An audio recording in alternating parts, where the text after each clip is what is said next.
Hello friends, NEET 2016 circular motion के इस question में हमें दिया गया था एक कार है जो कि एक कर्व रोड पे मुड़ रहा है जिसका रेडियस आर है।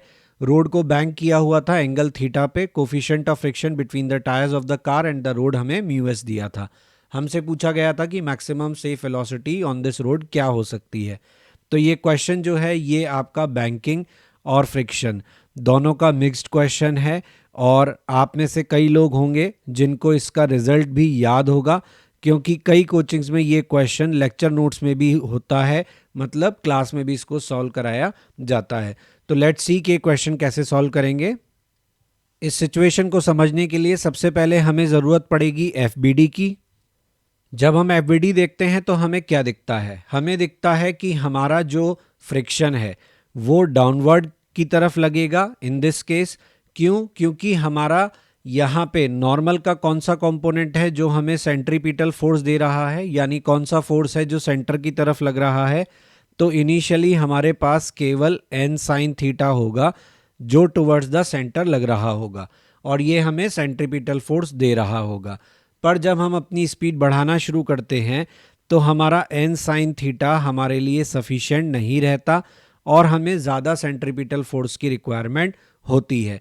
उस रिक्वायरमेंट को ना पूरा करने की वजह से हमारी जो स्लिपिंग टेंडेंसी है व्हीकल की वो किधर की तरफ आती है?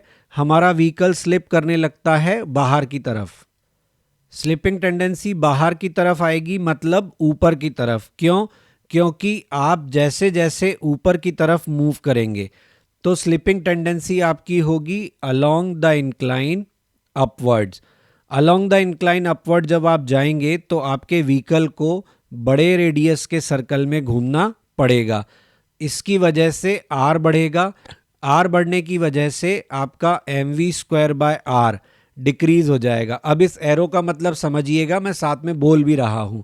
यहाँ पे ऊपर की तरफ मैंने दिखाया, इसका मतलब आई एम सेइंग कि R is going to increase. R increase करेगा और आपका M V square by R decrease करेगा। तो सिचुएशन ऐसी बनेगी कि आपका N sine theta can balance your M V square by are.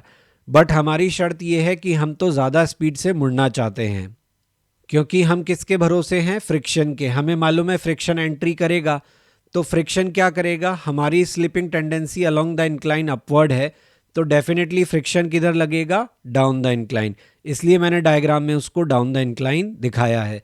इसके डाउन द इंक्लाइन लगते ही आप दूसरे डायग्राम में देख सकते हैं आपके एन साइन थीटा के साथ में फ्रिक्शन का कंपोनेंट लग रहा है। कौन सा कंपोनेंट? F cos theta. ये एन साइन थीटा और एफ कॉस थीटा दोनों मिलके आपको क्या दे देंगे? सेंट्रीपिटल फोर्स दे देंगे। और आपका एन कॉस थीटा जो कि अपवर्ड लग रहा था वो किससे बैलेंस होगा? आपके एम जी और एफ साइन थीटा से। ऑब्वियसली यहाँ जो फ्रिक्शन काम कर रहा होगा वो कौन सा फ्रिक्शन होगा? स्टैटिक। और हम जानते हैं स्टैटिक फ्रिक्शन कैसा फोर्स है? सेल्फ एडजस्टिंग फोर्स है, यानी कि जैसे जैसे आप वेलोसिटी बढ़ाएंगे, टेंडेंसी बढ़ाएंगे, तो फ्रिक्शन भी उसको रोकने के लिए बढ़ेगा। और एक स्टेज ऐसी आएगी जब आपका फ्रिक्शन क्या लग रहा होगा? मैक्सिमम। तो आपकी दो इक्वेशन तो ये हो गई जो कि स्टैटिक फ्रिक्शन के लिए लग रही हैं, और तीसरी इक्वेशन आपको देगी फ्रिक्शन की मैक्सिमम वैल्यू। आपका फ्रिक्शन कितना लगना शुरू हो जाएगा? म्यू एस एन के बराबर। कब? जब आपकी वेलोसिटी कहाँ पहुँच जाएगी? मैक्सिमम पर। तो अब हमारे पास तीन इक्वेशन आ गई। इन तीनों को सॉल्व करके हम वी मैक्सिमम निकाल सकते हैं। तो इन्हें सॉल्व करने पर हमें मैक्सिमम वेलोसिटी क्या मिलेगा?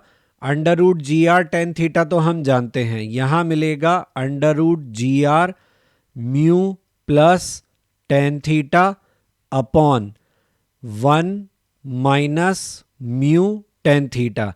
यहाँ पर आपको अगर ये रिजल्ट याद रखने में प्रॉब्लम है तो आप एक काम कर सकते हैं।